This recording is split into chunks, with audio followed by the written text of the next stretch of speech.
Gentlemen, the WNBA just got hit with a wave of controversy, one that nobody saw coming.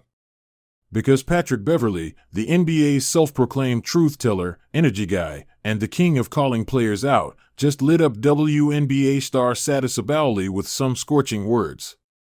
And trust me when I say this, it wasn't sugar-coated.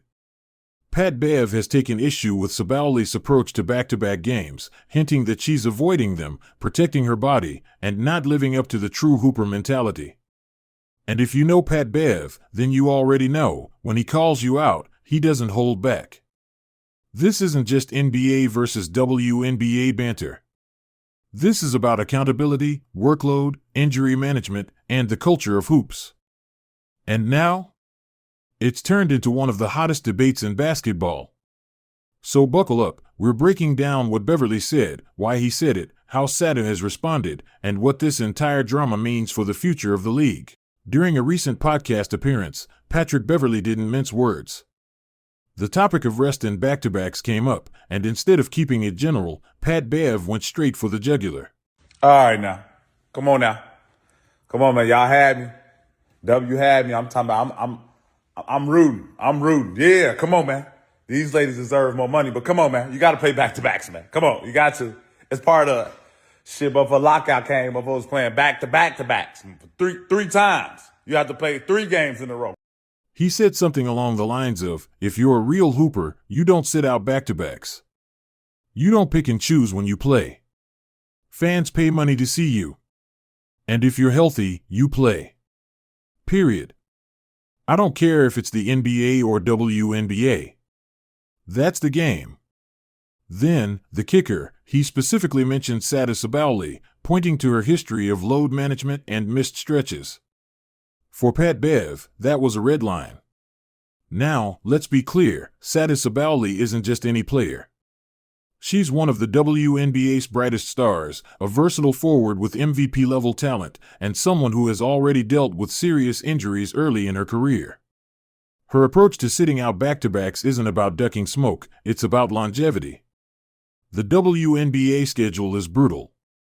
Travel demands are tough, and with salaries nowhere near NBA levels, players often play overseas in the off-season, adding to wear and tear. From her perspective, protecting her body is about ensuring she can play at a high level for years, not just burn herself out for short-term optics. This is where the firestorm starts. Pat Bev's camp, real hoopers hoop. If you're healthy enough to step on the court, you owe it to the game, the fans, and your team to play every night.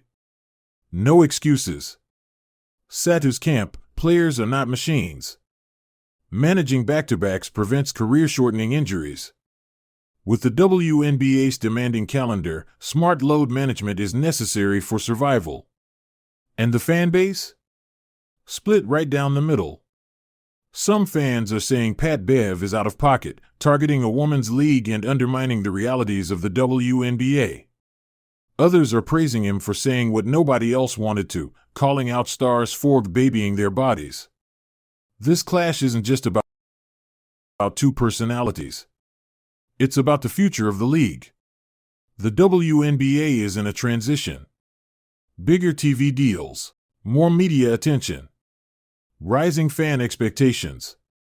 With that spotlight comes pressure to play, pressure to perform, and pressure to entertain every single night. But the league is also fighting for better conditions, fewer back-to-backs, better travel, and higher salaries so players don't need to risk their bodies playing 12 months a year. So, when Pat Bev calls out Satou Sabally, he's not just sparking drama, he's opening a conversation the league has been avoiding: how much is too much to ask of players? Social media went nuclear after Pat Bev's comments. Some NBA fans backed him, he's just saying what needs to be said, load management is killing basketball. WNBA fans clapped back, easy for Pat Bev to say when NBA players fly charter, earn millions, and don't have to play overseas just to get a paycheck. Some WNBA players quietly sided with Sabally, while others hinted that Pat Bev's old-school mentality still has value. The drama is now trending across both leagues, showing just how interconnected the NBA and WNBA really are. Here's the big question: does Satou Sabally respond directly? If she fires back, this turns into a full-blown cross-league feud. If she stays quiet, Pat Bev will claim victory, and fans will assume she's ducking the smoke. Either way, the WNBA spotlight is hotter than ever. And for the league as a whole, this may actually be a blessing in disguise. Because nothing drives attention like controversy. Nothing makes fans tune in like drama. And right now, the WNBA just got a front-page headline thanks to Pat Bev being, well, Pat Bev. At the end of the day, Patrick Beverley and Satou Sabally are speaking different basketball languages. Pat Bev represents the grind, the old-school grit, the never-sit mentality. Sabally represents the new wave, science-driven, career management mindset. Both have a point. Both are fighting for what they believe keeps basketball alive. But one thing's for sure, this debate isn't ending anytime soon. And the next time Satou Sabally sits out a game, you better believe Pat Bev's words will echo loud across the league.